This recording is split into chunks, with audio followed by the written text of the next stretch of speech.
Researchers have discovered that an infection with a specific bacteria makes this worm species horny.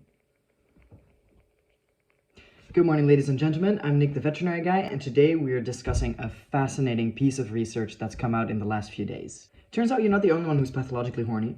C. elegans is a roundworm that's frequently used as a model to research human diseases and the immune system. It's been such a successful model that 6 of the recent Nobel Prize winners have been basing their research on this worm. So there's 2 sexes of C. elegans. There's male and there are hermaphrodites, which are kind of females which can also make sperm. If we look at the hermaphrodite, they are able to self-fertilize, which is pretty cool, and pretty much all of their offspring will also be hermaphrodites. With the exception, every 600th worm or so, they will produce a male offspring, which is going to be male due to the loss of an X chromosome. So worms have no Y chromosome. When they lose an X, they become male. They're born male. Since this self-realization is a form of asexual reproduction, all of the offspring are genetic clones of the parent worm. This is mainly important because it means that there is 0 genetic recombination happening with this offspring. They are genetically an exact copy of the parent worm. Now, C. elegans can also procreate when a hermaphrodite meets a particularly striking male in the old-fashioned way, if you know what I mean.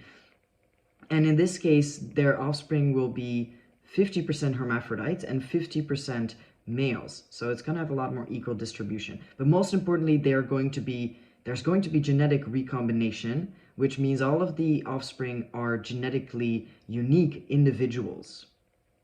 In the present research, scientists exposed C. elegans to a disease-causing bacteria called Pseudomonas aeruginosa to study if this bacteria had any effect on the worm's behavior. Normally, the hermaphrodite worms are reproducing mainly through self-fertilization, but it turns out that when they are exposed to Pseudomonas, they mate with the males much, much more.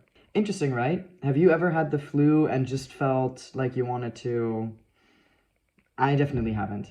So why could this be? Why does exposure to this bacteria increase mating with males? We think it might have to do with promoting genetic diversity. Genetically similar individuals have the same weaknesses, making the population vulnerable to a complete wipeout if the right disease comes along. In the face of disease, genetic diversity is a strong weapon. And in this case, that diversity is brought into the population by mating with males. When the hermaphrodites are mating with the males, they will reproduce and create offspring that are genetically unique, bringing a new gene mixture into the gene pool. This is also not the first time we've discovered evidence of pathogens influencing their host behavior. I'm sure you've all heard of rabies. Those unfortunate enough to get infected by it become really aggressive and terrified of water. Their throat will actually start to spasm and close at the thought or sight of water. In fruit flies, on the other hand, it's been shown that a pathogenic bacteria will alter their social communicative behavior. Fruit flies that are infected will excrete loads and loads of pheromones that are telling other fruit flies to come there.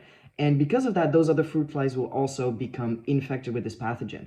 Now, this is a sneaky example of the pathogen actually manipulating the host behavior to its own advantage. Regarding C. elegans, we don't really know yet whether its change in behavior is manipulation by the pathogen or actually the host's own response to the pathogen, perhaps trying to heighten that genetic diversity of the population. So for now, we're not sure, but I really hope time will tell because I'm fascinated by horny worms. Make sure to subscribe so you're always on top of the latest and funniest news coming out of the scientific community. And as always, thank you for watching and have a beautiful day.